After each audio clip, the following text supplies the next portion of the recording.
Dr. Anthony Fauci, according to his official byline, an American physician immunologist who served as the director of the National Institute of Allergy and Infectious Diseases since 1984, now 79 years old. Drudge Report, widely read website, had this headline story in red: Trump fire Fauci? ? It's the big talk of the day. Will Anthony Fauci get fired for what many are saying were his disloyal comments about President Trump on Jake Tapper's CNN broadcast over the weekend? Did Dr. Fauci throw Trump under the bus? Remember, Trump's being attacked in stories by New York Times and elsewhere, where people within his administration say, hey, we tried to warn. Back in January, we were warning. Back in February, we were warning. And he didn't listen. He downplayed it. He acted too late. Lives could have been saved. So Dr. Fauci's pressed with those same questions. And now I'm reading Christians, believers, pastors online saying, get rid of Fauci. He's no good.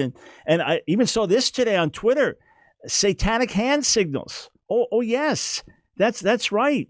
Someone posted this picture and there is some satanic image on the one side and Fauci at a press conference, a news briefing, and he's got the same hand symbols. We're at war with an invisible enemy. That's what the meme says. I had a Christian guy on Twitter try to get upset with me for not taking this seriously. And you got to understand, I've had people make videos of me with alleged satanic hands. I don't even know what a satanic hand sign is, okay?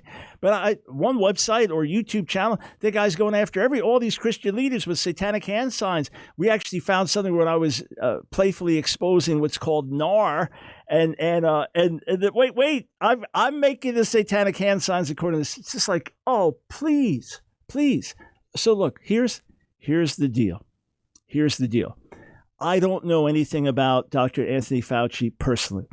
I don't know if he's conservative, liberal, Democrat, Republican. I don't know if he has any other agendas in what's going on, if he's a friend of Big Pharma, or I don't know any of that in detail. Whether we have prophetic insights that he's not the best guy for Trump, I don't know. All I know is what I'm seeing and hearing from him, as I believe you have a devoted doctor doing his best with his paradigm and understanding to save as many lives as possible. So he's on with Jake Tapper. And Jake Tapper says, what about South Korea? I mean, we're dealing with about the same time we were, but their infectious rate's so much lower and they've had so many less issues than we have. And Dr. Fauci says, you can't compare the two. You can't compare the two. South Korea is one thing and America is another, and you can't compare the two. So now Jake Tapper comes with another question. Let's listen.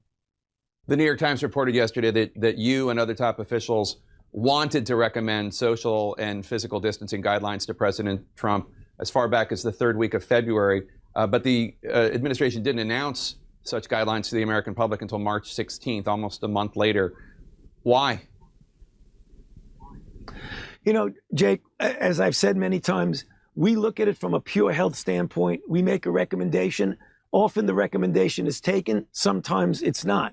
But it is what it is. We are where we are right now. Do you think lives could have been saved if social distancing, physical distancing, stay-at-home measures had started third week of February instead of mid-March? You know, Jake, again, it's the what would have, what could have. It's very difficult to go back and say that. I mean, obviously, you could logically say that if you had a process that was ongoing and you started mitigation earlier, you could have saved lives. Obviously, no one is going to deny that. But what goes into those kinds of decisions is complicated. But you're right. I mean, obviously, if we had, right from the very beginning, shut everything down, it may have been a little bit different. But there was a lot of pushback about shutting things down back then. All right. So he's trying to be diplomatic. You said, wait, February 29th. He actually said, Dr. Fauci said on February 29th that you could go to movie theaters, you can go on with your normal life. He said it on NBC. We have the quotes. Yeah, he did. Correct. I'm not trying to lift him up. I'm not trying to tear him down. I'm not saying that he has been perfectly consistent in all things.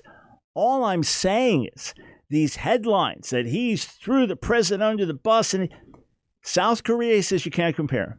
Then what if we acted earlier? He says, hey, there's a lot of back and forth and what ifs. You can't do that. Now press again. He says, look, you can't do that. There's different sides. And he doesn't even say the president pushed back. He said there was a lot of pushback.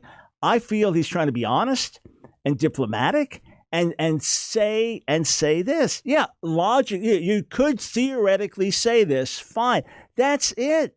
That's what I expect the man to say. He's being honest and he has a particular role and he's a doctor and he's trying to be truthful.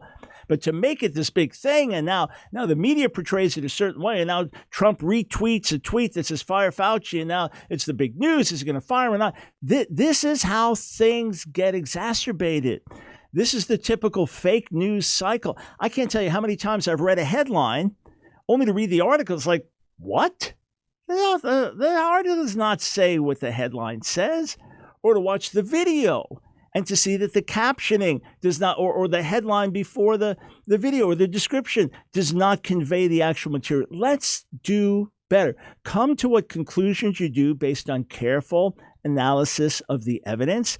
And if you pray and feel you have discernment, then keep that discernment to you and God. We don't need to know your latest opinion and my latest opinion about other people.